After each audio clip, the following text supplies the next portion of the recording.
ছবি ফেসবুকে ছেড়ে দিচ্ছে।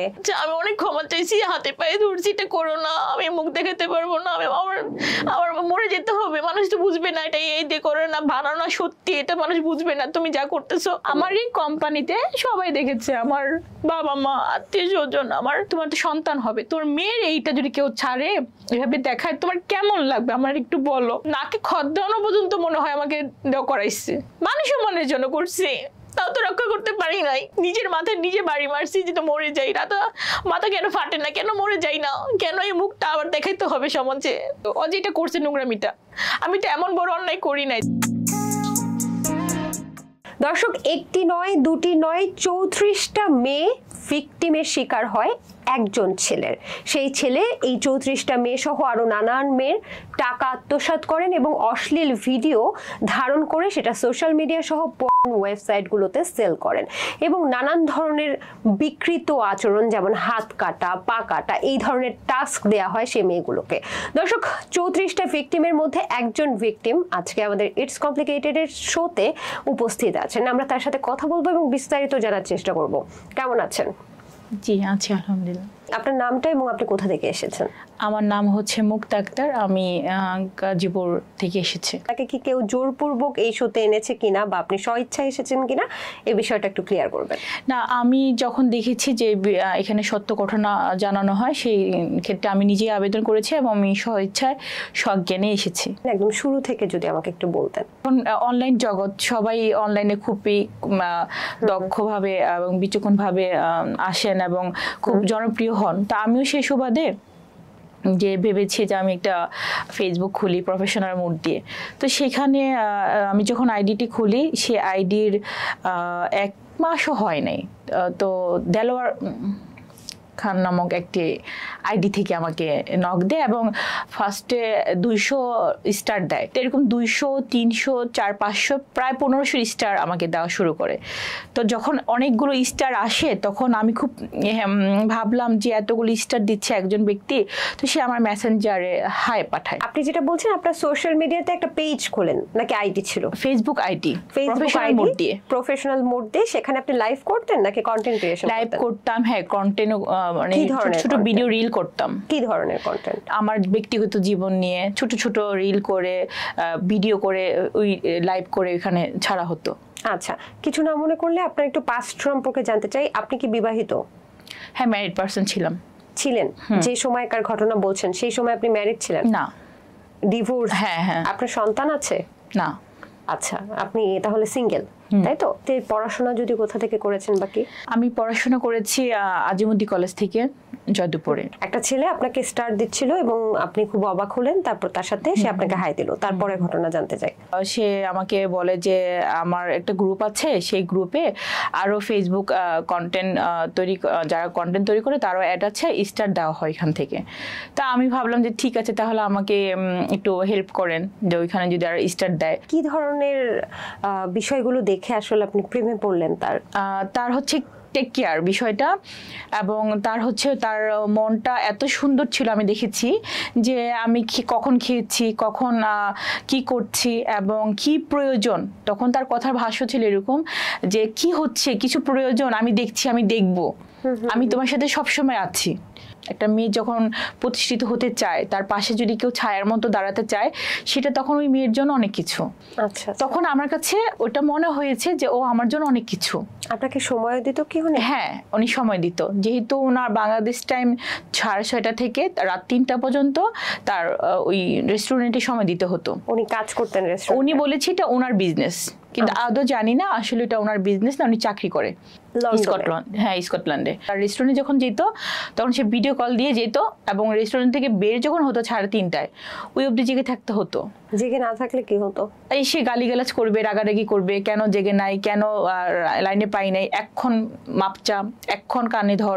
প্রথম দিকে 1 মাস 2 মাস যাওয়ার পর? আর প্রথম দিকেও আপনাকে এরকম অভ্যস্ত করেছে কি? হ্যাঁ, আস্তে আস্তে। হ্যাঁ, যেমন আমি লাইনে যাচ্ছি, ইয়েতে যাচ্ছি, লাইনে থাকো তুমি, আমি রেস্টুরেন্টে ঢুকতেছি, তুমি কিন্তু লাইন কাটবা না, জান তুমি তো লাইনে কাটবা না, তুমি যদি লাইন থেকে কাটো তাহলে কিন্তু আমার ভালো লাগবে না, আমার কাজে মন বসবে না, আমার হাত পা পুড়ে যাবে। ভালোবাসা বা ভালোবাসি এই শব্দ বিনিময় কি হয়েছিল? হ্যাঁ, এটা হয়েছে। এটা কার পক্ষ থেকে হয়েছে? এটা সেই বলেছে যে সে আমাকে খুব ভালোবাসে, আমার চোখ নাকি খুব সুন্দর, আমার কণ্ঠ নাকি খুব সুন্দর। আমার কণ্ঠ না শুনলে তার আসলে কোন দিনই ভালো যায় না। পাস্ট কোনো অভিজ্ঞতা ছিল আপনার ক্ষেত্রে? যে সম্পর্কটা ছিল ওইটাও খুব ভালো ছিল, ভালো দিকে লাস্টে একটু অবনতি হয়, সেজন্যই তো আলাদা হওয়া। মানে বিয়ে তো ছিল সেটা, হ্যাঁ, সন্তান ছিল না ওই সম্পর্কে। ওটার ডিভোর্সের কারণটা কি জানতে পারি? না, ওইটা নরমালি ভালো লাগে না, যেহেতু নরমালি যে যার মতোই আলাদা হয়ে গিয়েছে। এটা কি আপনার পক্ষ থেকে? দুপক্ষ থেকেই। সেক্ষেত্রে ওনার সাথে ডিভোর্সের কতদিন পর এই সম্পর্কটা? তো 5-6 মাস পর।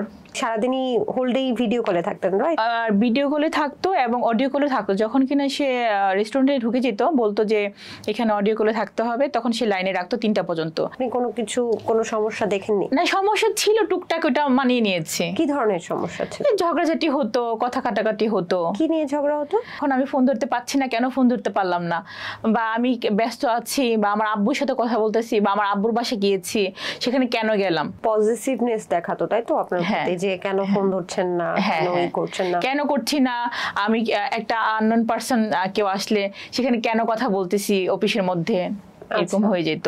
যেহেতু আমি ছোটখাটো একটা বিজনেস স্টার্ট করেছি। কিসের বিজনেস? এটা ছিল আপনার এখানে আমাদের ইলেকট্রিক পণ্য, কসমেটিক, তারপর হচ্ছে ফুড আইটেম এবং ইভেন্ট ম্যানেজমেন্টের কাজ এবং আদার্স আরো আনুষঙ্গিক অনেক কিছু নিয়ে আমরা প্ল্যান করে শুরু করেছি। ধার দেনা করে আমি প্রায় অনেক টাকা নিয়ে, এবং আরো পার্টনার ছিল 5-6 জন, তাদের সাথে একসাথে শুরু করেছিলাম। যখন শুরু করেন তখন তো ওনার সাথে প্রেম চলে? হ্যাঁ হ্যাঁ, রানিং। ওনার কি ছিল বক্তব্য, মানে শুরু করার ক্ষেত্রে আপনাকে উৎসাহ দিয়েছিল?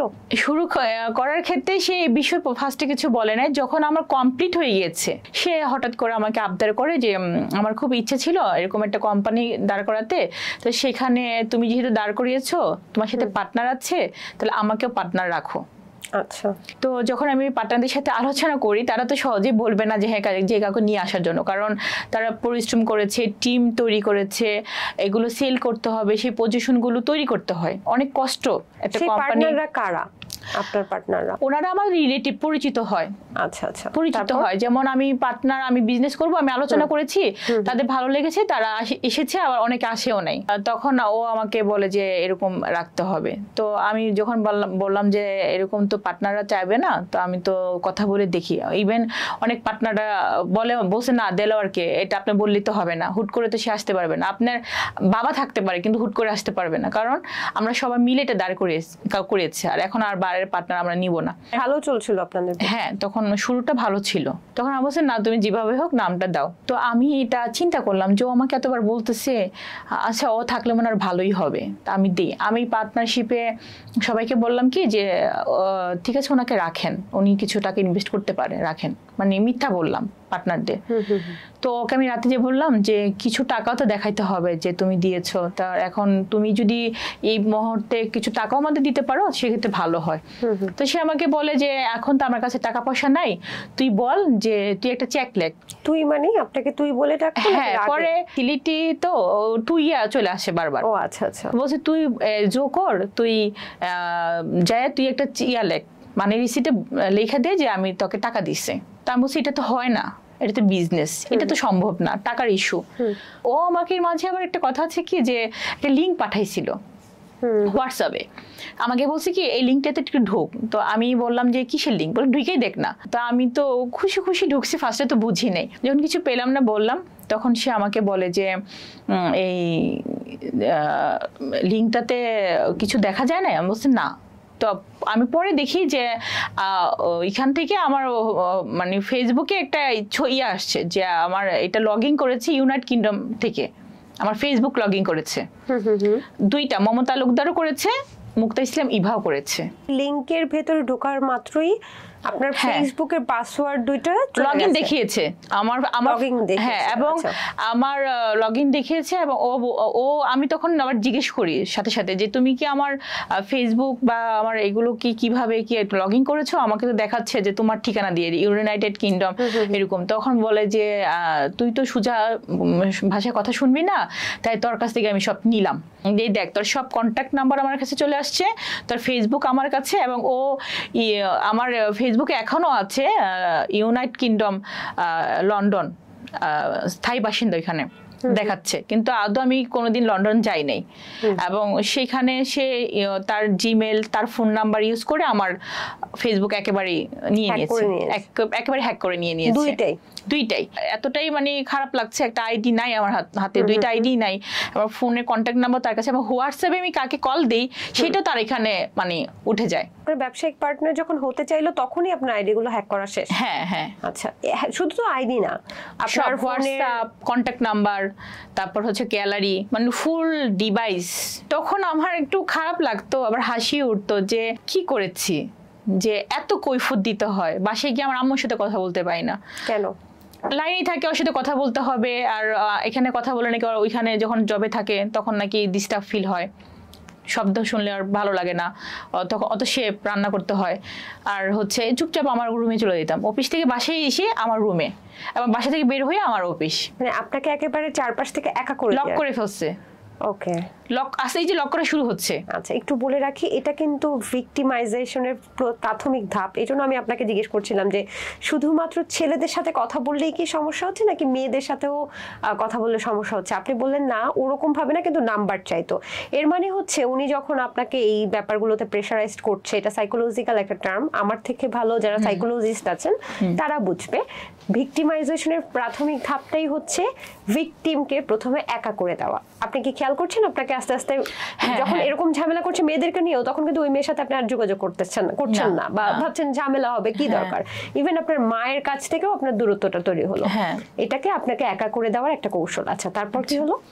তো আস্তে আস্তে যখন এরকম হয়ে যাচ্ছে যে আমি ওর ফোনের উপরেই নির্ভর হয়ে যাচ্ছি দিন শেষে, যে সারাদিন আমার কাজই সকাল 10টা পর্যন্ত ওর সাথে লাইনে থাকা, আবার 10টা থেকে 2টা পর্যন্ত আমি একটু ফ্রি থাকি, মানে তখন আর সে ফোন টোন দেয় না। আবার 2টা থেকে লাইনে আসা শুরু হয়, সে কল দেওয়া শুরু করে, লাইনে থাকতে হয়। আমার অফিসে কি কথা বলি, কি করি না করি সব এটু যে সে জানে। তো এখন পরবর্তীতে যে ধাপগুলো আসছে তার সাথে আমার বিজনেস পারপাসে যখন আমি যখন আমার আইডিতে, মমতা তালুকদার আইডিতে, তো সে যখন তর্ক বিতর্ক হয় আমার বিজনেস নিয়ে, যে এরকম এত এত কিছু কৈফিয়ত আমি দিতে পারবো না, আর সে আসতে চায়, এটা পার্টনার মেনে নিতে চায় না, তো বলছে যে না এটা দিতে হবে। হুট করে সে করছে কি একদিন, যে তার সাথে আমি কথা বলছি, একটা আপত্তিকর ছবি সে হয়তো এটা স্ক্রিন শেয়ার করে বা একটা স্ক্রিনশট দিয়ে রেখেছে। আপনার আপত্তিকর? হ্যাঁ, আপত্তিকর ছবি। আপনার আপত্তিকর ছবি সে কিভাবে পাবে? তার সাথে ভিডিও কলে কথা বলছি, তো কথা বলার মধ্যে দেখা যাচ্ছে আর আমি নর্মালি কথা বলছি, কিন্তু সে তো খুব মানে মাল্টি ট্যালেন্ট মনে হয়, সে একটা ছবি নিয়ে সে ছবিটার অনেক কিছু করে ফেলতে পারে। যেহেতু জীবনের গল্প, একটু খোলামেলা কথা বলি আপনার সাথে। যেহেতু আপনারা একটা প্রেমের সম্পর্কে ছিলেন, প্রেমের সম্পর্কে এমনও হয় অনেক সময়, ভুলই হয়, যে ভুলটা হচ্ছে কিছু একান্ত মুহূর্তের ছবিও আদান প্রদান করা হয়, বা যেহেতু লং ডিস্টেন্স একটা রিলেশনশিপ, সেখানেও একান্ত মুহূর্তের ছবি, ভিডিও বা ভিডিও কল, এই ধরনের ঘটনা ঘটে যায়। সেক্ষেত্রে কি এই ধরনের কোনো ঘটনা আপনার সাথেও হয়েছিল? কিছু তো হয়েছে, যেমন ছবি, যেমন ও ফোর্স করতো যে ও হচ্ছে ও তো বিয়ে করবে, ও তো সংসার করবে, সন্তান নেবে, এরকম ওর চিন্তা ছিল।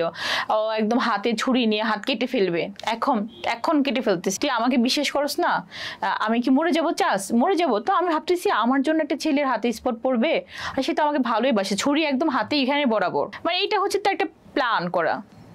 পরে যা বুঝলাম যেগুলো সেটা তার প্ল্যান করা। মানে এই ধরনের ব্ল্যাকমেল করে আপনার কাছে আপনার মানে ভিডিও কলে তখন হ্যাঁ আপত্তিকর ছবি বা আমার গ্যালারি থেকে ছবি নিয়ে যেভাবে হোক সে এটা একটা মানে অশ্লীল ছবি করে আমার ফেসবুকে ফার্স্ট আপলোড দিয়ে দেয় মমতা তালুকদারে। আমারই আমি যখন দেখতে পারি, কারণ আমি তো আমার আইডিতে ঢুকতে পারি না, তো সে আমাকে আবার স্ক্রিনশট দিয়ে সে আবার পাঠায় যে দেখ এটা ছাড়ছি, তুই কি আমার কথা শুনবি না। তখন আমি তো এটা প্রত্যেকটা মেয়ে তখন পাগল হয়ে যাবে, কারণ সমাজে তার সম্মান আছে, একটা ভালোবাসার স্থান আছে, শ্রদ্ধাবোধ আছে। তখন আমি তার হাতে পায়ে ধরি, যে কান্নাকাটি করি যে ঠিক আছে তুমি এই কাজটা করো না, তুমি এটা ডিলিট করো, আমি যেভাবেই হোক দেখি আমার অফিসে তোমাকে আমি পার্টনারশিপে রাখছি। দেন পরের দিন আমি গিয়ে আমি তাকে যখন টাকার কথা বললাম, সে আমাকে বলে যে তুই তোর তো মানি রিসিট, তোর তো সাইন করলেই হয়ে যায়, তুই মানে রিসিটে সাইন কর যে আমি 2 লাখ টাকা দিয়েছি ফার্স্টে, 1.5 লাখ টাকা দিয়েছি বা 5 লাখ টাকা দিব, এরকম একটা কিছু করে দে দেখা।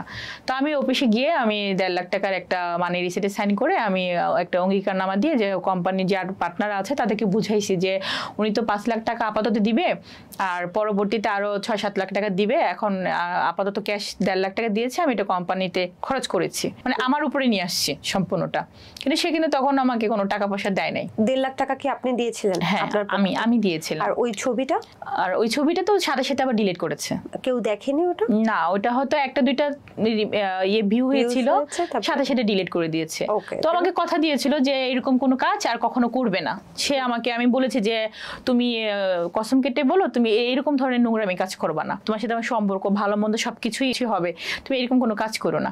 সে সুন্দর বলছে, সে কান্নাকাটি করছে, এমন একটা বিহেভ করছে যে আমি সত্যি গলে গিয়েছে, যে ভেবেছে না সত্যি হয়তো রাগের মাথায় একটা ভুল করেছে। ওই সময়টার কথাগুলো একটু বিস্তারিত জানতে চাই, যে আসলে আপনার সাথে কি ধরনের কান্নাকাটি করতো, আর সেই সময় আসলে একটা ছেলে যখন আপনার ছবি ফেসবুকে ছেড়ে দিচ্ছে, এরপরে একটা ছেলের যখন আবার সেই ছেলেটার সাথে প্রেম করছেন, এটা কিভাবে সম্ভব? তখন ওই ছবিটা ওইরকম ছিল না, মানে জাস্ট হাফ একটা ছবি ঝাপসা করে আর কি, আমাকে ভয় দেখানোর জন্য। আচ্ছা আচ্ছা, ওইটা প্রাথমিক একটা ছবি। তার ভাষ্যগুলো কি ছিল? সে যা বলবে তাই শুনতে হবে। যদি বলে যে এখন ঝাঁপ দে, মনে হচ্ছে যে এখনই ঝাঁপ দিতে হবে, মানে এরকম একটা সিচুয়েশন তৈরি করে ফেলে। এবং কোম্পানিতে তার নাম রাখতেই হবে এবং কারোর সাথে কথা বলা যাবে না। আচ্ছা আপনি বলেন, আমি কোম্পানি পরিচালনা করবো, আমি কি কারোর সাথে কথা বলবো না? এটা কি সম্ভব? আমার বাবার কাছে, আমার বাবার সাথে আমি কথা বলবো না? আমি আমার বাবার বাসায় যাব না? এটা তো সম্ভব না। তারপর আমি সম্ভব করেছি, শুনেছি। কিন্তু কেন? ফার্স্টে তো ভালোবাসা ছিল, দেন তারপর ব্ল্যাকমেইল ছিল, যে ও আমাকে বলছে যে এইটা তো ছবি কিছুই না, আরো এমন কিছু করে ভিডিও দিব যে সমাজে মুখ দেখাতে পারবি না, আর কোম্পানি চালাও, কোম্পানি ধ্বংস হয়ে যাবে, তোকে রাস্তার ভিখারিনী বানাবো, রাস্তায় নামাবো, ধ্বংস করব। ওর এই কথাটা আমার খুব এখনো মনে পড়ে, যে আমাকে বরাবরই বলতো যে একটা আছে না সম্পর্কের মধ্যে অনেক সময় হয় যে না আমি কথা শুনতে পারলাম না, রাখতে পারলাম না, তো কি হয়েছে, আমার তো আছে, আমার মানে কি তার মানে তো আমার, এই জন্য যে সে আমাকে ধ্বংস করে দিবে, সে টাকা না পেলে বা এখানে না আসলে বা আমি তার কথা না শুনলেই যে আমাকে ধ্বংস করে দিবে, সে আমাকে কি ভালোবাসে। তখন আমার ফিল হচ্ছিল যে না আসলে তো এটা মনে হয় কোনো একটা চক্রের মধ্যে পড়ে যাচ্ছে আমি। আচ্ছা, ফিলও হচ্ছিল, পাশাপাশি আমার যেটা মনে হচ্ছে আপনি একটু কিছুটা মায়া তার প্রতি ছিল। হ্যাঁ, মায়া তো ছিল, আবার ভয়ও কাজ করছিল মান সম্মানের। তখন আমি লন্ডনে একটা ফ্রেন্ড ছিল, উনি প্রায় 30 বছর, তো আমি ওনাকে জানাই যে ভাইয়া আমি তো এরকম একটা বিপদে পড়ে গিয়েছি, ওই ছেলের নাম্বার আমি দিয়েছি, ওই ছেলের সাথে আগে কথা বলে, সে কথা বলার পর আবার গ্রুপ কলে যায়, সামনে রেখে বলছি যে ডিকে তুমি কি চাও?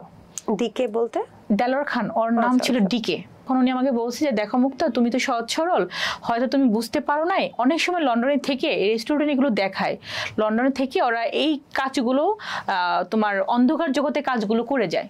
সেই আমি তখন শুনি প্রথম, ওরা মেয়েদের ট্যাপে ফেলায়, ওরা এরকম টাকা পয়সা আত্মসাৎ করে। আমি তো শুনে তখন হাসবই না কান্না করব না কি করলাম নিজের জীবনটাকে, আমার বিশ্বাস হচ্ছিল না। তখন মনে হচ্ছে যে না উনি মনে একটু বাড়িয়েই বলতেছে, এত এরকম হবে জন্য। তার আমি বললাম যে ডিকে আসলে আমি চিন্তা করে দেখলাম কি যে এইভাবে না সম্পর্ক হয় না, আমার মনে হয় সম্পর্ক থেকে বের হয়ে আসা উচিত, তা আমি বের হয়ে আসতে চাই, এক্ষেত্রে তুমি কি করণীয়, কি করবা বলো। সে ডাইরেক্ট তার মার কথা বলে যে আমার মার সাথে জিনা করি, আমার মার কাপড় খুলে প্রয়োজন আমি করব, কিন্তু তোকে ছাড়বো না, ডাইরেক্ট স্পষ্ট কথা বলে। এবং এটার কল রেকর্ডও আছে, এটা আছে, প্লাস সবকিছুর প্রমাণ আমার কাছে আছে, প্রুফ আছে, যেহেতু আমি অভিযোগ করেছি, আমি সিআইডি ব্রাঞ্চে অভিযোগ করেছি, সবকিছু জমা দিয়েছি আমি। পরে আবার কল দিয়ে বলে যে মুক্তা তোমার যে মান সম্মান আছে সেটা মনে করো চলে গেছে, ধুলিসাৎ হয়ে গেছে, আর তুমি যে ছেলের সাথে কথা বলো আমার এখন সারা রাত ঘুম আসবে না, আমার সকালে বমি আসবে, কারণ ও যে কথা বলছে এই কথা পর আর কথা বলা চলে না। এই যে নোংরা কথাটা বলে ফেললো, এই নোংরা কথা বা এরকম কিছু আছে না, কথা বললেই শুনলেই বমি চলে আসে এরকম কথা, এই কথাগুলো কি আপনাকে আগেও বলতো কোনো কারণে? এইরকম ডাইরেক্টলি বলে নাই, তো সর্বোচ্চ লেভেলে খারাপ হলে তখন আমি সিদ্ধান্ত নিয়েছি আমি সম্পর্ক রাখবো না। কিছু হলে ও আমার উপর ব্লেম আনে, এই টাকা নিয়েছিস, এই ফকিন্নি, বাংলাদেশের মানুষও ফকিন্নি, টাকা নিয়েছিস, মানে উল্টা আমাকে ব্লেম দেয়। আমার কোম্পানিতে এইভাবে আসছে আমাকে ফোর্স দিয়ে, উল্টা আমার লাইভে এসে আমাকে ফোর্স দেয়, গালিগালাজ, নোংরা ধরনের গালিগালাজ, আমার মাকে নিয়ে, আমার বাবাকে নিয়ে, ওর মাকে নিয়ে ও নিজে গালি দেয়। টাকা টাকা নেওয়ার কথা কোত্থেকে বললো? আপনি টাকা নিয়েছিলেন? না, ওই যে আমি যে তাকে চেক দিয়েছি, ওই যে আমি যে তাকে 2.5 লাখ না 1.5 লাখ টাকা, হ্যাঁ চেক দিয়েছি, সেটাই এখন সে বলে সে আমাকে দিয়েছে, সেজন্য দিয়েছে। আচ্ছা ঠিক আছে, দিয়েছে ভালো কথা। আমি এটাও বলছি কি চাও তুমি, তুমি বলো, দিয়েছো ভালো কথা, সেটা ফেরত চাও, সেটাই দিচ্ছি। আমি বলছি আমার আইডি গুলো ফেরত দাও, আমি কোনোভাবেই সম্পর্কে থাকবো না, আমাকে ছেড়ে দাও, আল্লাহর রাস্তায় আমাকে আমাকে রক্ষা করো, আমাকে আমাকে আমার মতো বাঁচতে দাও, অন্তত আমি বাঁচি। কেন মহাবাপ, ও যা করতেছে আর যা বলতেছে এগুলো শোনার চেয়ে তো মরে যাওয়া ভালো। ওর মাকে নিয়ে যেটা বলছে, এটা বলার পর আমরা সবাই শকড। ওই তখনই লাইন কেটে দেই। সেই দিনই সে উগ্র হয়ে গেছে, ডেসপারেট হয়ে গেছে। সেই লাইনে এসে আমাকে বলে আরেকজন নিয়ে আসছো, তো ওই লোক আমাকে কি করবে, ওই লোকটাই আমি করবো, ওই লোকরে আমি পিস পিস করবো। আর তুই মুক্তা, তুই কি মনে করতেছ বাঁচবি? আমার লাইভে এসে এরকম লাইভ করছে যে আমি মুক্তাকে করবো, পিস পিস করবো, কোম্পানি সব পোলাপানদের মারবো, করবো, লাশের উপর গান গাইবো, দেখবো বাংলাদেশের পুলিশ প্রশাসন কি করে। তখন আমি কোনোভাবে সম্পর্ক রাখবো না। তখন সে তার আসল রূপ মানে দেখানো শুরু করছে, বলছে সেই স্ক্রিন শেয়ার দিয়ে দেখাচ্ছে আমাকে সে পর্নোগ্রাফি একটা গ্রুপ আছে, সেই সহ ওইখানে 20-25 জন। একটা মেয়ে বলতেছে কিরে ডিকে তুই এই মাসে কয়টা দিলি? ও বলতেছে আর কয়টা দিলাম মানে 20টা দিলাম। হ্যাঁ, আমি লাইনে রেখে আমাকে শোনাচ্ছে এগুলো যে 20টা দিলাম। তখন আমি ওইটা আবার ভিডিও করে রেখেছি সাথে সাথে।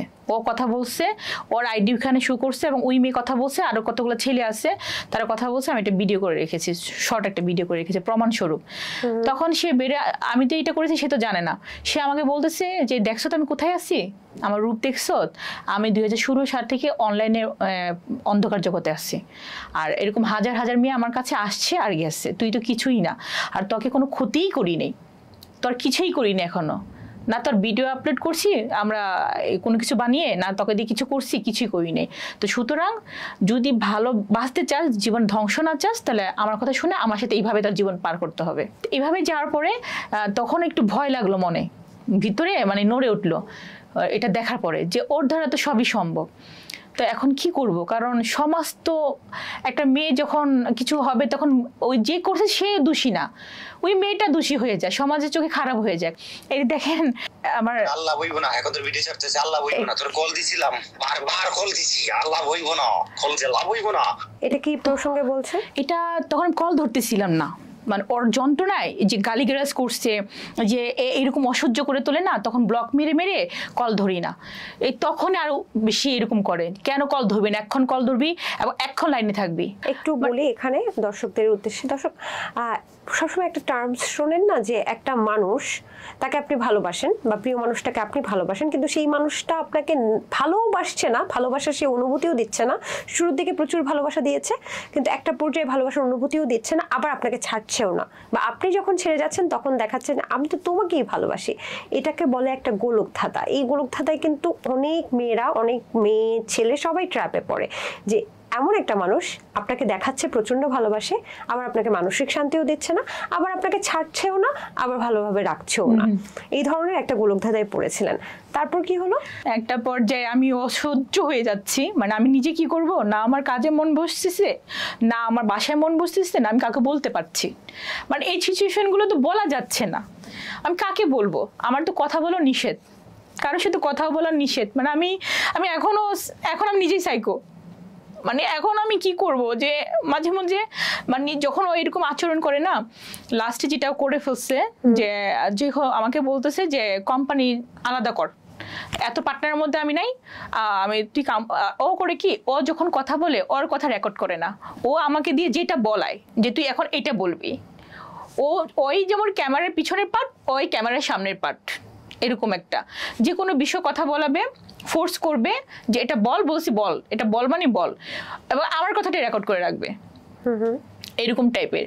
তো যখন আমাকে বলতেছে যে এই পার্টনারটার বুঝি না, তুই কোম্পানি আলাদা করবি, যাবতীয় যা লাগে আমি দেখবো, আমি ডিকে দেখবো। মানে কারণটা কি, সে কোম্পানির অংশ হতে চাইছে এই কারণে? হ্যাঁ, নাকি সে কোম্পানির চেয়ারম্যান হতে চাইছে পরে? প্রথমে তো ফার্স্ট এডমিন করছি তাকে এখানে, এবং সে আমাকে বলতেছে আমার খুব স্বপ্ন, আমার হচ্ছে আমার ডিকে দিয়ে একটা কোম্পানি করার খুব ইচ্ছা, আগে ছিল দেশবাজার লিমিটেড কোম্পানি।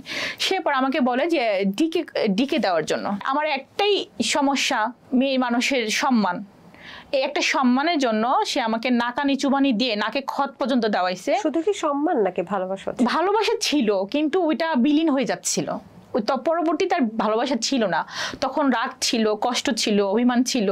দেন আমাকে বলে যে আমি কোম্পানি আমি চালাবো, টাকা পয়সা যা লাগে সেটা আমি দেখবো, তো এখান থেকে সর, এখানে যারা পার্টনার আছে তাদের আমার ভালো লাগে না, তারা আমার দিকে চিনে, আমার নাম দিয়ে কথা বলার যোগ্যতা তাদের আছে, আমাকে তাদের ভালো লাগে না, কারণ পার্টনাররা তো তাকে চিনে না, তাকে গ্রাহ্য করতে চায় না। তো দেন পরবর্তীতে সে আমাকে যখন আরো এর মধ্যে অনেক কিছু ঘটে যায়, কি ঘটে যায়? টিমগুলো ছেলের সাথে কথা বলে, আপনার টিমে? হ্যাঁ, ওই টিমে কথা বলে ওই ছেলেকে সে আবার তখন কিছু ইনভেস্ট করছিল, ওই ছেলেকে জুতো কিনে দিয়েছিল 5,500 টাকা দিয়ে, এটা দেখাইছে আই ওয়াশ করছে। ওই ছেলেকে ফোন কিনে দিয়েছে 24,000 টাকা দিয়ে। অবৈধ টাকা তো আছে, একটা আত্ম অহংকার। বাংলাদেশের মানুষ নাকি ফকিন্নি, বাংলাদেশের মেয়েরা নাকি কি মেয়ে, এগুলো তো কোনো পাত্তাই নেই, তার কথা এরকম আসে, কারণ তার তো অভ্যস্ত হয়ে যায়, এরকম করতে করতে আসছে, তার কাছে তো পাত্তা থাকবেই না। একটা মেয়ে জানে তার জীবনের কত মূল্য, একটা ছেলে বুঝে তার জীবনের কত মূল্য, সে এরকম বলে ছেলেগুলার মানে তার পক্ষে করে নেয়। তারাই এসে বলে কি ম্যাম এখানে 10-12 জন পার্টনার, 7 জন পার্টনার হতেছে, এগুলো বাদ দেন ম্যাম, ডিকে বসকে নিয়ে আলাদা একটা কোম্পানি আবার নাম দিয়ে করেন। তখন আমি চিন্তা করলাম কি ছেলেগুলা যেহেতু কাজ করবে, যাদের নিয়ে করব, তারাই আমাকে রিকোয়েস্ট করতেছে, ঠিক আছে তাহলে আমি আলাদা দেখি। দেখতে দেখতে দিয়াবাড়ি মোড়ে 10 নম্বর সেক্টর থেকে 15 নম্বর সেক্টরে আসলাম, এসে একটা অফিস নিলাম। সেটা এসে অ্যাডভান্স দিবে, দেই করে একবার 20,000 পাঠাইলো, একবার 5,000 পাঠাইলো, একবার 2,000 পাঠাইলো, একবার 1,000 পাঠাইলো, মানে আমাকে বোঝাচ্ছে যে আমি আছি এরকম। তো আমি ভাবলাম কি আদৌ মনে হয় সে দেখবে, কারণ আমি এটা গুছাইছি 10-15 লাখ টাকা চলে গেছে, আমার আরো পার্টনারদের টাকা চলে গেছে। দেন সেটা ভেঙে দিতে হয়েছে আপনার না, ওই টাকা তো আমার আগেই দেওয়া শেষ, যে 1 বছর এক বছর কাজ করলাম না, ওইখানে তো আমাদের টাকা ফার্স্টে লাগছে না, টিম চালাতে হয়েছে, বেতন দিতে হয়েছে, কাজ করতে হয়েছে, তারপর না একটা কোম্পানি একটা পর্যায়ে আসে, যখন ভালো পর্যায়ে চলে আসছে তখন সে আমার কাছে ওই যে সুবিধা পাওয়ার জন্য আলাদা করে দিল, আমাকে ফোর্স দিয়ে হোক, আমাকে ব্ল্যাকমেল করে হোক, বা আমাকে চাপে ফেলায় হোক, যেভাবে হোক সেটা করেছে। তখন দেখি 1 সপ্তাহ 2 সপ্তাহ চলে যায়, সে তো আর খরচ দিচ্ছে না, তো আমি বাকি টাকা আমি পরিশোধ করি। অ্যাডভান্সের টাকা আমার কাছে জমানো টাকা ছিল, আমার আব্বুর কাছে নিয়ে আসি, দেন আমার আম্মুকে বলি কিছু টাকা একটু মামার কাছ থেকে নিয়ে আসেন। তা আমি তাকে বললাম, তখন আমার যদি টাকা দিতে হয়, আমার যদি সব খরচ বহন করতে হয়, আবার তুমি চেয়ারম্যানও হবা, আবার আমার কিছু থেকে কিছু হলেই তুমি আমার ছবি এটা করে সেটা করে ভিডিও অশ্লীল বিষয় করে ভিডিও করে ভাইরাল করে দিবা, এগুলো ভয় দেখাও। আমি তো কণ্ঠ শুনাইলামই একটা। সে বলে যে মানে তার সাথে বেশি কথা বলা যাবে না, সে যেটা বলবে সেটাই। তো ওইভাবে আমি জরিপানা দিই একটা পর্যায়ে। তো জরিপানা দেওয়ার পরে কিছু তেল আগের যে সেল ছিল ওটা কিছু টাকা জমা পড়ে, সেটা দিয়ে চালাই, আমি কিছু টাকা আবার লোন করি, আবার এটা করে চলি। তো একদিন সে করছে কি, তার যে আগে গার্লফ্রেন্ড, আর তার ঢাকায় একটা গার্লফ্রেন্ড ছিল, তার হাজবেন্ডকে পাঠায়, যে মেয়েটার সাথে আমার পরিচয় হয়, আমি নাম বলবো না, তার হাজবেন্ডের প্রতিদিন 1,000 করে গাড়ি ভাড়া আমার দিতে হবে। কেন পাঠায়?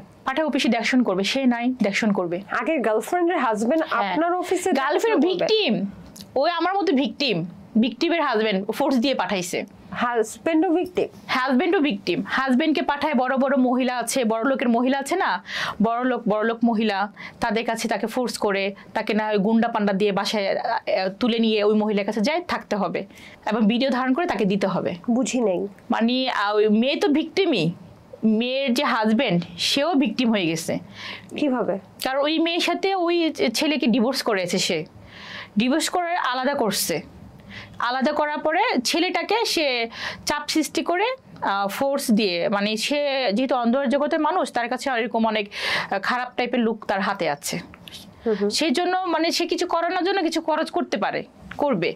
ওই ছেলেকে মারধর করে ফোর্স করে একটা বয়স্ক বড়লোক আন্টির কাছে, যেটা সুগার মাম্মি বলে, ওনাদের কাছে পাঠাইছে। এটা ওই ভাইয়াটার বক্তব্য যেটা সে বলেছে। হ্যাঁ, তখন সে বাধ্য হয়ে মহিলাটার সাথে থাকে এবং সেটা ভিডিও ধারণ করে তাকে পাঠায়, ডিকে পাঠায়। তো ওই ছেলেকে আবার আমার অফিসে পাঠায় অফিস দেখশন করার জন্য। তখন আমি বলতাম যে আমি তো এই ভুক্তভোগী। তখন তার ওয়াইফের কথা সে বলছে, তার ওয়াইফের যে ভিডিও করে এই ওয়েবসাইটে দিয়েছে, সেটা লিঙ্কও সে বলছে আছে।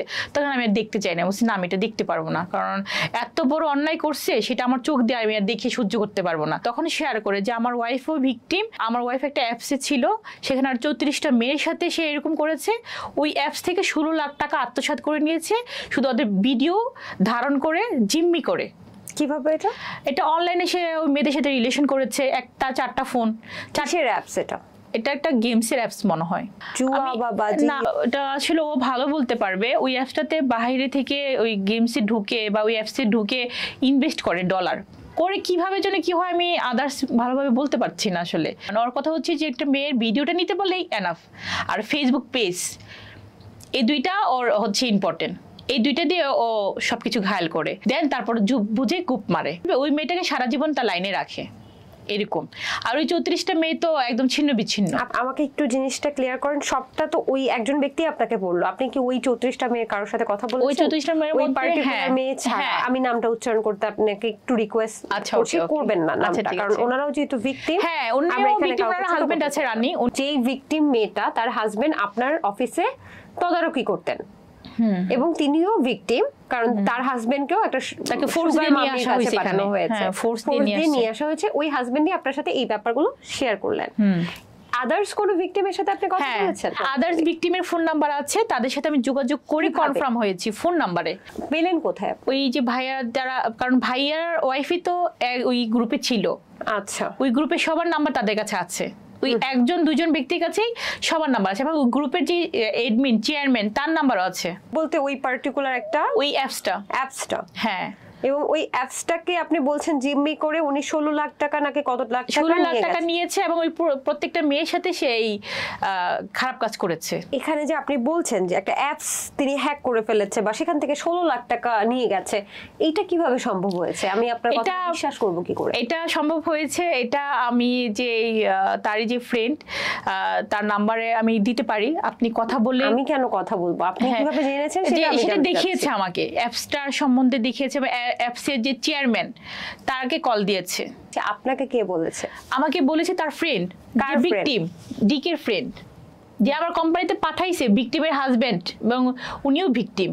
উনি আপনাকে সব তথ্য দিয়েছে? হ্যাঁ, তথ্য দিয়েছে এবং প্রুফ করেছে। মানে শুধু তথ্যই দেয়নি, আমি দেখতে চেয়েছি, এবং তার ওয়াইফের ভিডিও, তার আরো আদার্স যে ভিকটিম ছিল 34টা মেয়ের মধ্যে 3-4টাই আমাকে দেখাইছে। প্রশ্ন হচ্ছে, এতগুলো মানুষের সাথে এত কিছু করছে, আর ওনাকে মানে ওনার বিরুদ্ধে কেউ কথা বলতে পারছে না, এমন উনি মানে কে যে উনি নিজেকে দাবি করে অনেক বড় কিং।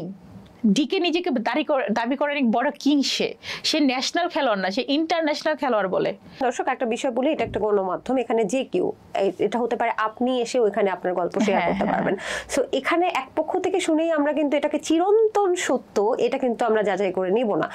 এখানে আজকে মুক্তা, আপনি সম্ভবত আপনার নাম মুক্তা যে কথাগুলো বলছে, সেই কথাগুলোই যে চিরন্তন সত্য সেটা আমরা কেন যাচাই বাছাই করব না? কারণ এখানে হতে পারে মুক্তা কিছুটা পরিমার্জন বা কিছুটা লুকিয়েও তিনি বলতে পারেন। তাই যে কোনো পক্ষের এই সিটটাতে বসে কথা বলার সুযোগ আছে, যেহেতু গণমাধ্যম সবার জন্য উন্মুক্ত, তাই যাচাই বাছাই করার ক্ষেত্রটা একদমই আপনার কাছে উন্মুক্ত। এই বিষয়টা একটু ক্লিয়ার করলাম। এই জন্যই আমি আপনাকে বারবার প্রশ্ন করছি যে আমি কেন বিশ্বাস করব কিভাবে টাকাটা নিল? আপনিও এটা শোনা কথা, আপনি নিজের চোখে দেখেননি, রাইট? ঠিক আছে, আমি আপনার সাথে ঘটে যাওয়া পরবর্তী ঘটনাগুলো শুনতে চাই। তখন সে আমাকে বলে যে তার একটা ফ্রেন্ড আসবে, একটা মেয়ে আসছে, হ্যাঁ টাকা দিতে হবে, তার জন্য ফ্ল্যাট নিয়ে দিতে হবে, সেই কোম্পানিতে থাকবে। কেন, উনি কে? তো ওই মেয়েটাও ভিকটিম। প্রথমে তো জানেননি? না, প্রথমে জানি নাই। প্রথমে কি জেনেছেন? তার ফ্রেন্ড আমার অফিসে রিসেপশনে মেয়ে লাগবে, সেজন্য আসছে। ওকে। এখন আনার পরে সে দেখি যে কান্না চোখ দিয়ে পানি পড়তেছে, তার কান্না দেখে আমার খুব খারাপ লাগছে। আমার না আপনার কথাগুলো অনেকটা বানোয়াট লাগতেছে, সরি টু সে, আমি একজন দর্শক হিসেবে বলি। বিকজ আপনি বলতেছেন সবাইকে ফোর্স করে আপনার অফিসেই পাঠাচ্ছে। You are also a victim. ভিকটিমের হাজবেন্ড পর্যন্ত ফোর্স হয়ে আপনার এখানে আসছে। ভিকটিমের হাজবেন্ড শুধু ভিডিও ছেড়ে দেওয়ার ভয়ে আসতেছে আপনার কাছে? একটা ছেলে এখন নিজের ভিডিও ছেড়ে দেবে দেখে ভয় চোটে আপনার এখানে এসে ভিকটিমের কাজ করবে? আমি বলি, সে হয়তো আদার্স আরো ফোর্স করছে, সেটা আমাকে বলে নাই, হয়তো বলেন। আমি তো বলছি যে ফোন নাম্বার আছে, আপনি কথা বলে দেখতে পারেন। দেশে তো সাইবার সিকিউরিটি আইন আছে। আইন আছে, যেমন আমি আইনের কাছে গিয়েছি, সবাই তো আইনের কাছে যায় নাই। আমি এখানে কথা বলতে আসছি, সবাইকে আসছে। এখন ঢাকার যে মেয়েটা, একটা মিনিট বলি, আমি যদি ওই জায়গায় আপনি আমাকে শেষ করতে দেন।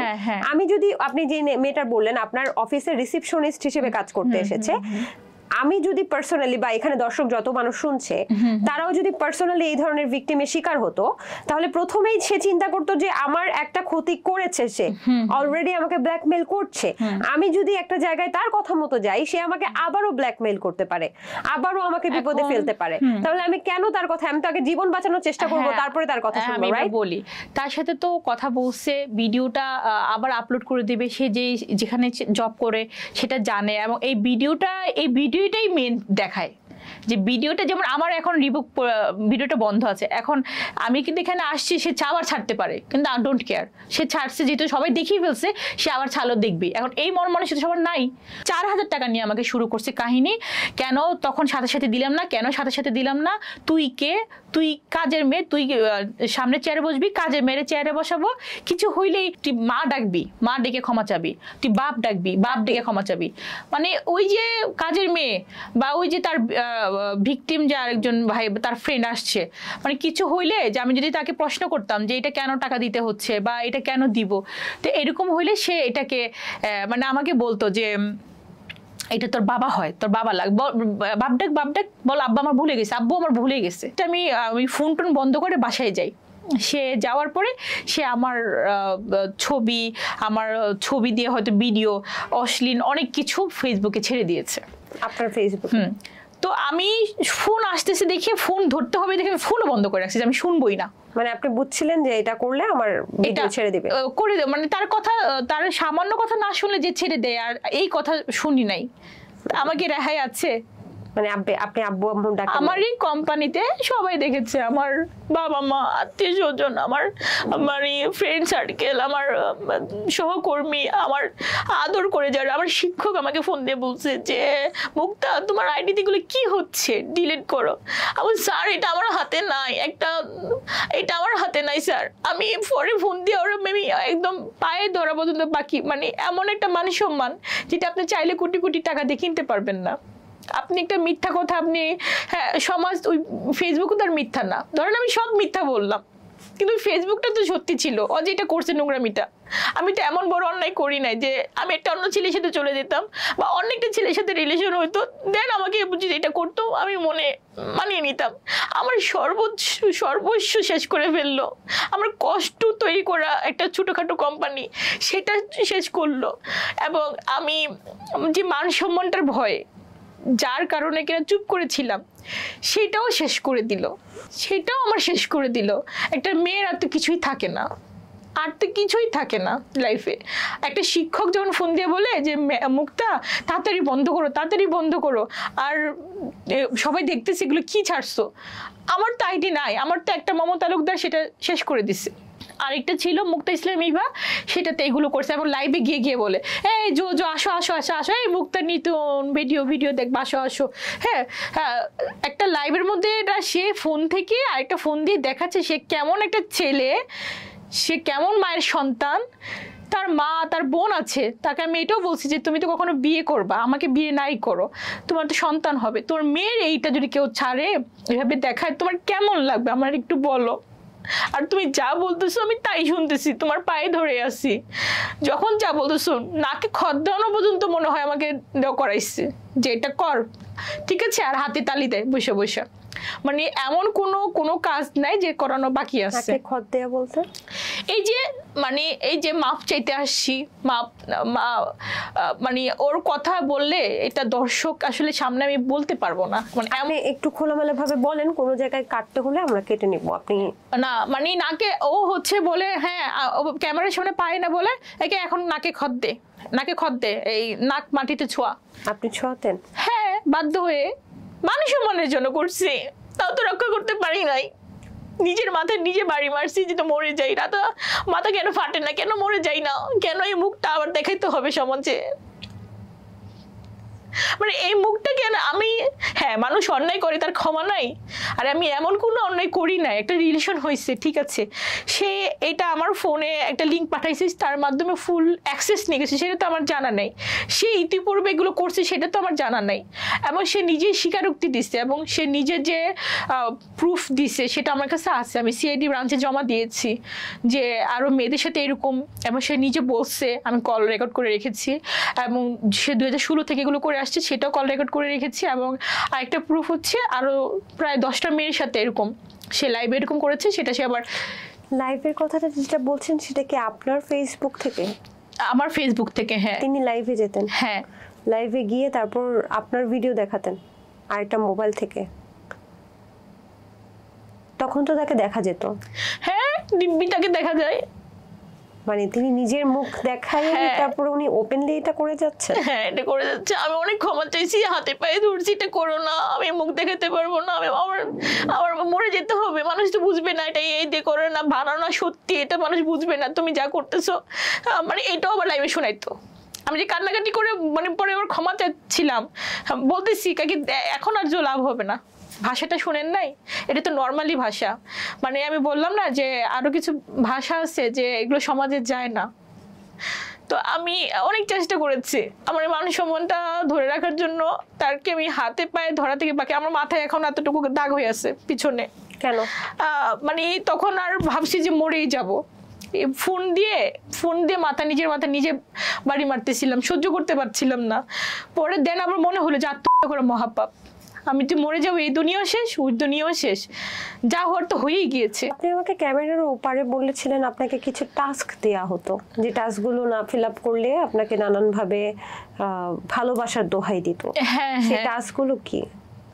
আমার আসলে ভিডিও কল যখন করতো বলতো যে ও তো আমাকে খুব ভালোবাসে, এটা তো ফার্স্টেই বুঝাইছে যে আমাকে ছাড়া বাঁচবে না। তো ও অনেক ফোর্স করতো যে এটা করো সেটা করো। তো আমি অনেক সময় বলতাম যে না, আসলে তো এটা এভাবে সম্ভব না। মানে সেই টাস্কগুলো বিকৃত ছিল? হ্যাঁ, একটু আমাকে বলবেন ডিটেইলস কি ছিল? না আমি আসলে এখন যেটা আমাকে জাস্ট ধারণাটা দেন, মানে কি ধরনের বিকৃত টাস্ক দিত আপনাকে? যেমন একটা হাজবেন্ড ওয়াইফ থাকাকালীন যেই সম্পর্কগুলো জড়াতে চায়, সে ভিডিও কল ওরকম ভাবে সম্পর্ক ওইভাবে না অন্য কোনো ভাবে বিকৃত ভাবে তার করতে হবে, না হলে তার ভালো তার করতেই হবে, এরকম কিছু একটা। বিকৃতটা কি? বিকৃতিটা হচ্ছে যেটা হচ্ছে আপনার, আমি আসলে না বলতে পারছি না আসলে। আচ্ছা, মানে আমি একটু বলি, আপনাকে বলতে হবে না। এটা কি বিকৃত আবেদনময়ী কোনো অঙ্গভঙ্গি আপনাকে করতে বলতো? হ্যাঁ। আচ্ছা, এটার জন্য কিভাবে ফোর্স করতো আপনাকে? মানে উনি কি হাত কাটা বা পা কাটা এই ধরনের কোনো? সে ফোন করতো, বলতো আমি ছাড়া কি তোর কেউ আছে? তার কেউ নাই, এই জীবনে তার কেউ তোকে ইয়া করবে না, আর আমি তো ছাড়বো না, আমি ছাড়া তোর লাইফ আর কেউ নাই। এখন কি আমার কথা শুনবি এখন কথা? আমি এখন হাত দিয়ে ছুরি দিয়ে হাত কেটে ফেলবো।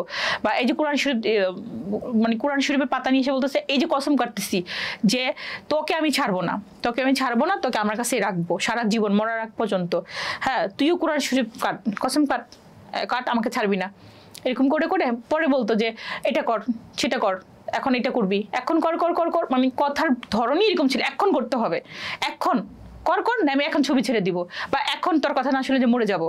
তখন আমার খুব খারাপ লাগতো, ভাবতাম কি যে ও মনে খুব ভালোবাসে এই জন্য এরকম করে, কিন্তু এটা তো ভালোবাসে না, এগুলো তো সব অভিনয় ছিল, এবং লাস্টে তো আমি শুনিই নাই তার কোনো কথা। আচ্ছা, আপনার যখন ভিডিওটা ছেড়ে দিল আপনি বাসায় আসছিলেন এবং নিজেকে নিজে আঘাত করছিলেন, এরপরের পরিস্থিতি তারপর কি হলো? তারপর হচ্ছে আমি 2-3 দিন বাসায় থাকি এবং কান্নাকাটি করি, এবং আমার ফেসবুকে থেকে কয়েকজন শুভাকাঙ্ক্ষী আমাকে ফোন দেয় যে আমার একজন আপা আছে বড় সিনিয়র, তো উনি আমাকে ফোন দেয় যে মুক্তা তুমি কিন্তু কিছু উল্টাপাল্টা ভুলেও করবা না, এটা কিন্তু করা যাবে না, এটা কিন্তু জীবন। তখন আমাকে বলার পরে আমি তখন ওনার কথাটা আমার মাথায় ঢুকে যে আমি যে মরে যাই, ওই ছেলে তো কিছু আসে যাবে না, ওই ছেলে কিচ্ছু আসবে যাবে না, আমার বাবা মা আছে তাদের কষ্ট লাগবে, আমার মান সম্মান শেষ করেছে, আমি দেখি ঘুরে দাঁড়াতে পারি কিনা, আমার বিজনেসটা দেখি ধরে রাখতে পারি কিনা, আর বিজনেসটার মধ্যে তো শেষ, আমার জীবনটা শেষ করতো। আমি ভাবতাম আমার যেটা অর্থ উৎপাদনকারী যে একটা কোম্পানি ছোটখাটো শুরু করেছিলাম সেইটাও তো সে হাত দিয়ে রেখেছে, পুরোটা কবলে নিয়েছে। মাস গেলে আমার রানিং মাসের ভাড়া 50,000, 25-50,000 টাকা ম্যাচের বিল, ছেলেগুলো সে সরাই ফেলছে। লাস্ট পর্যন্ত সে ছেলেগুলো কিছু সরাই ফেলছে, আর কিছু ছেলেকে সে বলছে যে কোম্পানিতে যে মালের অর্ডার আসবে সে টাকা যেন তারা নিয়ে চলে যায়, এবং দেন সেটাই করছে ছেলেগুলা।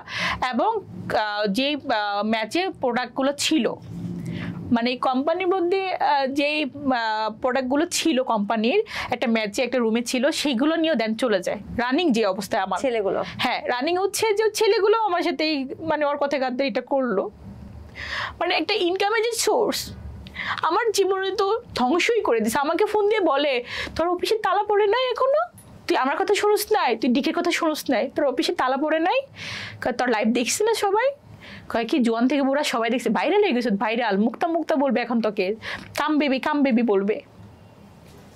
আমাকে ফোন দিয়ে আমাকে আবার এই ক্ষতর মধ্যে আমাকে এগুলো বলে। নাকি যেভাবে পেয়েছি তার আগে আপনার রেফারেন্স দিয়ে আরো একজন মেয়ে আমাদের ডাঙ্গুলি এন্টারটেইনমেন্টের ইটস কমপ্লিকেটেডে আসার জন্য কথা বলেছে, এবং তিনি বলেছেন তিনিও একজন ভিকটিম এবং আপনি একজন ভিকটিম, এবং ওনার সম্ভবত ওনার হাজবেন্ডই কি তাহলে আপনার অফিসে গিয়ে কাজ করতেন? হ্যাঁ, ওনার হাজবেন্ড, আমি নামটা বলতে চাচ্ছি না, ওনার হাজবেন্ড ফোন নাম্বার আছে, আপনারা চাইলে মানে যদি, সেটা অবশ্যই আইন শৃঙ্খলা বাহিনীর কাজ। যাই হোক, আমাকে একটু বলেন তো ওনার সাথে কি ঘটেছিল? ওর সাথে আরো খুব ভয়ানক ঘটেছে। ওর তো হাত টাত কাটা, ও তো মরতে গিয়েও বেঁচে ছিল। হ্যাঁ, ও মারা যেত, তো সেখানে আল্লাহ ওর হায়াত রেখেছে, সেজন্য বেঁচে আছে। ওর ফুটফুটে একটা সন্তান আছে, মাশাআল্লাহ অনেক কিউট একটা মেয়ে আছে, ওর লাইফটাও হেল্প করে দিয়েছে। ওই মেয়েটা কি এই যেই হাজবেন্ড ভিকটিম, সেই হাজবেন্ডের পক্ষ থেকে ওই মেয়েটা নাকি নতুন বিয়ে করেছে? নতুন বিয়ে করেছে। সেখানে সেই ঘরে মেয়ে হয়েছে না, আগের ঘরে মেয়ে ছিল। আগের ঘরের মানে যেই হাজবেন্ডকে উনি ছাড়াছাড়ি করাইছে, এই যে যার নাম বললেন, যিনি হচ্ছেন এই সাইকোপ্যাথ, হ্যাঁ, তিনি ওই হাজবেন্ডের সাথে ছাড়াছাড়ি করেছে, এবং সেখানে একটা বাচ্চা আছে। বাচ্চাটা কার কাছে? বাচ্চাটা ওই বাবার কাছে। বাবার কাছে আছে। আচ্ছা, আর মেয়েটা কিভাবে ভিকটিম হলো? মেয়েটা ওই গেমস সাইট, হ্যাঁ, ওইখানে ফার্স্টে বুঝে নাই, এরকম হয়ে গেছে। আমার কথা হচ্ছে ওই মেয়েটা খুবই সুন্দর ছিল, খুবই ভালো ভদ্র। ও যদি বিয়ে করার মন মানসিকতা থাকতো তাহলে ওই মেয়েটাকে বিয়ে করতো। ও আসলে বিয়ে করার মন মানসিকতা নাই, কোনো মেয়েকে বিয়ে করবে না। দেলোয়ার খান যিনি, উনি করবে না। ওনার হচ্ছে এটা একটা নেশা, পেশা, টাকা প্লাস নারী। আমি ওই মেয়েটার কাছে জানতে চেয়েছিলাম হোয়াটসঅ্যাপে কথোপকথনে যে আসলে ওর সমস্যাটা কি, ও কি চায়। তখন বলছে যে আপু ওর হচ্ছে মেয়ে আর হচ্ছে টাকার প্রচুর নেশা। ওই মেয়ের থেকেও টাকা নিয়েছে? ওই মেয়ের থেকে ব্যক্তিগতভাবে ৭২,০০০ টাকা ও বলেছে, আর ওই অ্যাপস এর মাধ্যমে অন্যান্য মেয়ে সব মিলিয়ে ১৬ লাখ টাকা। এটা ওদের কথা বলেছে, আমি শুনেছি, সেটা আমি বললাম। এবং আচ্ছা যাই হোক, আমি আর ওই বিষয়ে আরো একজন ভিকটিম, হ্যাঁ আরো একজন ভিকটিমের সাথে কি করেছে? তার সাথেও সেম একই কাহিনী। সেই মেয়েটাও খুব আনমেরিড ছিল, খুব সুন্দর ছিল। সাদিয়া নামের একটা মেয়ের কথা আমাকে বলেছিল, যদিও আমি জানি না সেটা সত্যতা কি, এবং সেই কথাগুলো আমি রেকর্ড করে রেখেছিলাম গ্রুপ কলে। সে ভাইয়াটা বলছে যে এর আগে একটা মেয়ে আত্মহত্যা করেছিল এবং সেটা মামলাও হয়েছিল। সেই মামলায় নাকি ও লন্ডনে একবার অ্যারেস্টও হয়েছিল, এই ছেলেটা দেলোয়ার খান। তো সেটা সে বলে আত্মহত্যা করেছে এটা যে ওই মেয়ের সাথে রিলেশন ছিল। তো রিলেশনের যখন ওই মেয়েটা ব্যাকআপ করে তখন ও মানতে পারে না এই ছেলে। মানে ওর কথা হচ্ছে যার সাথে যখন সম্পর্ক থাকবে চলে যাবে, এটা মানতে পারে না, যেভাবে সম্পর্ক রাখবেই, হাতে পায়ে ধরে হলেও সম্পর্ক রাখবে। তখন ওই মেয়েটা সম্পর্ক যখন বের হয়ে আসে তখন ওই মেয়েটাকে বলে যে তুমি অমুক হোটেলে আসো, ঢাকার একটা হোটেলে সে ঠিকানা দিয়েছিল। আচ্ছা, আমি এই ব্যাপারটা নাই বলি, যেহেতু আর মৌখিকভাবে শোনা, আমরা শুনি, সমস্যা নেই। এবং সেটা নাকি হোটেলে যাওয়ার পরে ওই মেয়েটাকে বলছিল দেলোয়ার খান যে আমি তোমাকে ছেড়ে দিব যদি তুমি হোটেলে আসো, তাহলে হোটেলে আসো, আমি লন্ডন থেকে আমি এই হোটেলে এসেছি, তোমার সাথে আমি লাস্ট দেখা করব।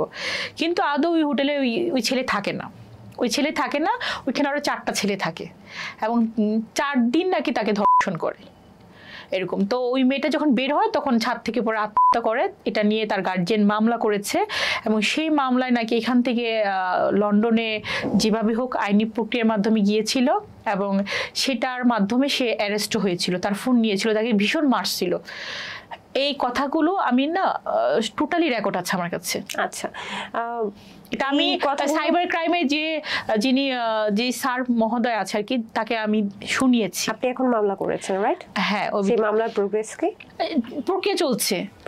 তার এলাকার ঠিকানা নেওয়া হয়েছিল, সে তার ঠিকানা দেয় না, সে আমাকে একটা লার্নার কার্ড দিয়েছিল যেটা সম্পূর্ণ ফ্যাক্ট। বাংলাদেশের সাইবার সিকিউরিটি আইন কিন্তু খুব স্ট্রং। হ্যাঁ, স্ট্রং। সো আইনের প্রতি শ্রদ্ধা রেখে আসলে আপনি যদি সত্যি ভিকটিম হন নিশ্চয়ই আইন আপনাকে সহযোগিতা করবে। আমাকে উপকার মানে আমাকে সহযোগিতা করে যাচ্ছে। এবং পুলিশ প্রশাসন থেকে অসংখ্য ধন্যবাদ জানাই। বাংলাদেশের পুলিশ প্রশাসন এতটাই দক্ষ এবং বিচক্ষণ এবং এতটাই একটা মানবতা আছে পুলিশ তো, কিন্তু তাদের মানবতাটা দেখে আমার খুব ভালো লেগেছে। আমি যখন থানায় গিয়েছি তখন বলেছে আমাকে যদি সে বাংলাদেশে থাকতো 24 ঘন্টার মধ্যে আমরা তাকে ধরে নিয়ে আসতাম। একদমই তাই। এর আগে আপনার যেই মেয়েটা আর একটা ভিকটিমের সাথে আমাদের এখানে আসার কথা ছিল, আপনি সেদিন শো ক্যান্সেল করেন এবং আপনি আসতে চান নাই, এবং সেই ভিকটিম আমাকে জানিয়েছেন আপনি গিয়ে এই লোকটা, যে লোকটা আপনাকে অত্যাচার করছে বলছেন আপনি আপনার ভাষ্যমতে, তাকে গিয়ে ওই ভিকটিমের নামে বিচার দিয়েছেন।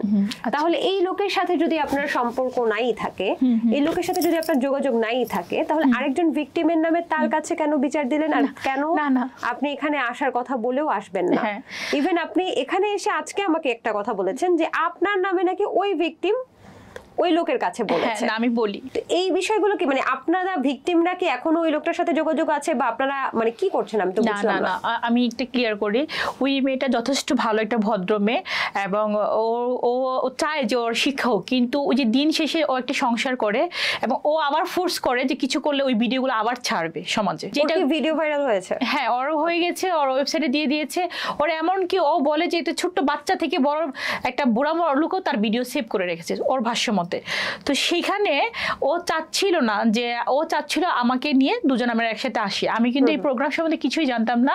দেন ও আমাকে জানিয়েছে এরকম একটা অনুষ্ঠান আছে, আমি শিডিউল নিয়েছি, তুমি আসো। তখন আমি বলছি ঠিক আছে যাব।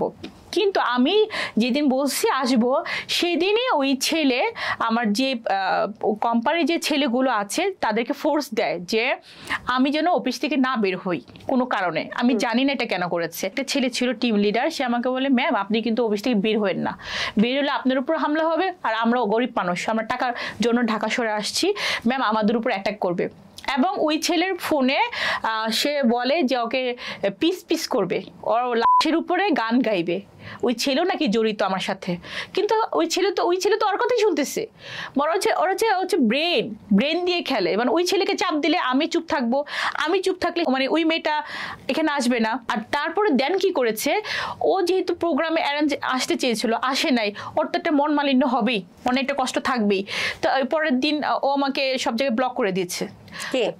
ওই ঢাকার যে মেয়েটা সে, তো ওই ঘটনার সময় ওই ছেলে দেলোয়ার খান, যে ডিকে নিজেকে বলে, সে ফোন করে বলছে যে খুব তো যেতে চেয়েছিলি অমুক জায়গায়, তো ওইগুলো আমার কেনা, ওইসব তোদের কথা শুনবে না, আমি ডিকে আমার কথা শুনবে। হ্যাঁ, নিজেকে খুব প্রাউড ফিল করে। মানে ওই মেয়েটার কথা বলতেছে যে ওই মেয়েকে কি বলছো বল, ওই মেয়েকে কি বলছো তুই, নাকি ওই মেয়েকে নিয়ে কোথায় যাবি? তারপর না, প্রশ্নই আসে না।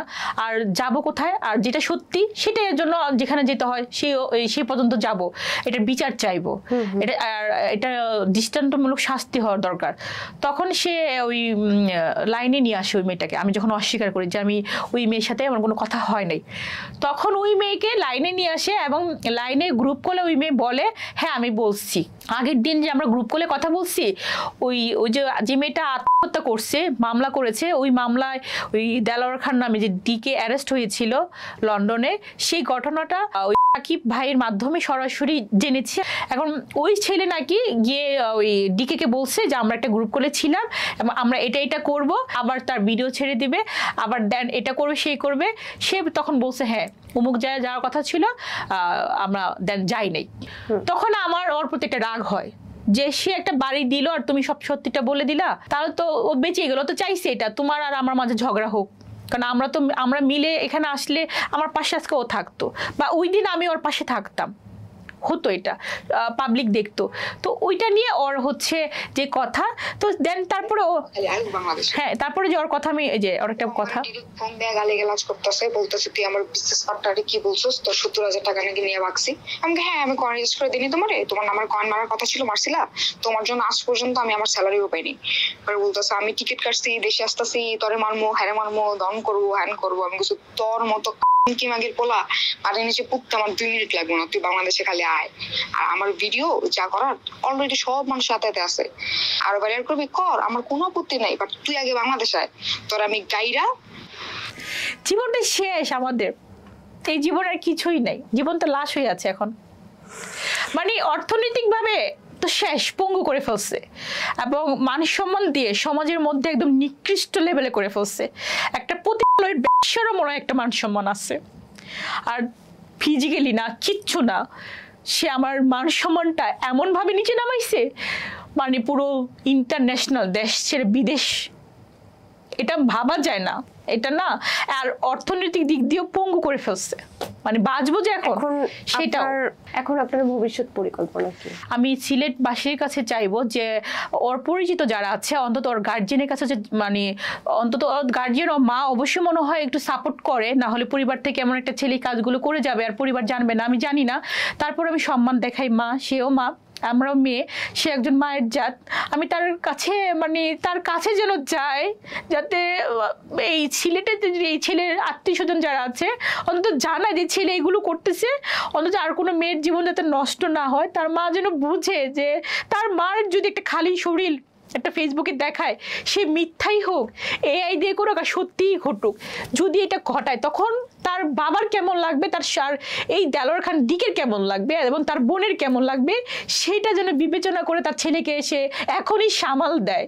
বা একটা ভালো জায়গায় বিয়ে যদি না করে থাকে, আমি আদৌ জানি না, কারণ আমাকে বলেছিল একটা ইন্দোনেশিয়ার মেয়ের সাথে সম্পর্ক ছিল, একটা মেয়ে হয়েছিল, মেয়েটা মারা গিয়েছে।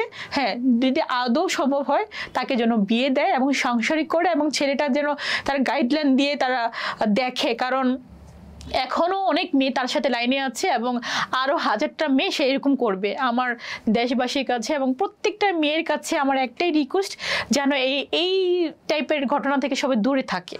একদমই একদমই। এবং তার যে আত্মীয় স্বজনের কাছে আমার চাওয়া একটাই, যে তো যে মেয়েটাকে ধরে তার লাইফ তো শেষ, তাকে হেল করে ধ্বংস করে ছেড়ে দেয়, অন্তত তার গার্জিয়ানের কাছে জানানো যেন তাকে শাসন করে, এবং আইনি পদক্ষেপ আইনিভাবেই হবে ইনশাল্লাহ, কারণ আইনের ঊর্ধ্বে কেউ না, আইনকে আমি শ্রদ্ধা করি এবং বাংলাদেশের আইনে আমি গর্ববোধ করি। একটা মেসেজ দিতে চাচ্ছেন হ্যাঁ, যেন আর কোনো নারী এই ধরনের পা দেয়। হ্যাঁ হ্যাঁ হ্যাঁ।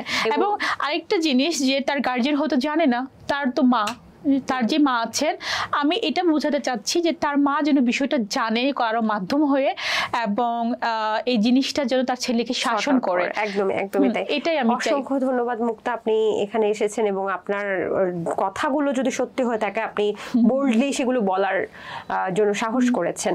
আপনাকে অসংখ্য ধন্যবাদ। দর্শক, আরো একবার একটা কথা বলে যাচ্ছে, এটা গণমাধ্যম, এখানে এক পক্ষ থেকে আমরা কথা শুনেছি, আরো পক্ষ বা অন্যান্য পক্ষ কিন্তু এখানে অবশ্যই এসে কথা বলতে পারে, তাই মানে এটাই যে চিরন্তন সত্য বা এখানে মুক্তা বসেই যে চিরন্তন সত্য কথা বলছে তা কিন্তু আমরা যাচাই বাছাই যাচ্ছি না। হতে পারে আরো কোনো পক্ষের কোনো কথা আছে, সেটাও আমরা শোনার জন্য কিন্তু আমাদের গণমাধ্যম আপনাদের জন্য খোলা। এবং আমরা একটা বিষয়, একটা মেসেজ দিতে চাই, যেটা হচ্ছে সোশ্যাল মিডিয়াতে বা বিভিন্ন জায়গায় দেখবেন যে একটা ভিডিওর নিচে ছোট করে একটা লিঙ্ক থাকে, যে এই লিঙ্কে প্রবেশ করুন, বা এমনিতে লিঙ্ক দিয়ে রাখে, অনেকে ক্লিক করে ফেলেন, এর মাধ্যমে যে আপনার পুরো মোবাইলের অ্যাক্সেস চলে যেতে পারে, এটা কিন্তু আজকের এই শো এর অনেক বড় একটা মেসেজ।